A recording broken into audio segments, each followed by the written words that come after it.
Hey everyone, in this video, I'm going to show you on how to increase transfer limit in Rajhi Bank. So the first step that you have to do is to open the Rajhi Bank mobile application, and once you're there, just log in with your credentials. Now, from the home dashboard, you can see your account balances in the SAR and access all banking services. So what you're gonna do is you just have to tap on the menu icon, or you can also navigate to the transfer section. Next step is from the main menu, you can tap on the transfers, and then you will see different transfer types, including local transfer, international, and SARI transfer. So you just have to scroll down to find the transfer limit settings, or you can also look for a manage limits option.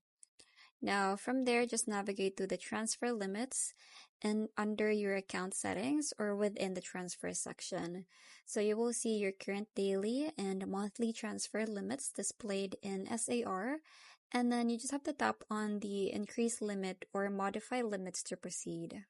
Next step is enter the new transfer limit amount that you wish to set, and the application will send you a one-time password or OTP to your registered mobile number for verification. And what you're gonna do is you just have to enter the 6-digit OTP code in the provided fields and tap confirm to authenticate. Lastly is your transfer limit has been increased successfully, and the new limit will take effect immediately. So you will receive a confirmation message showing the new daily and monthly transfer limits in SAR. So you just have to keep note of your reference number. So that's pretty much it. I hope you find this video helpful. Thank you for watching, and I'll see you in my next one. Bye!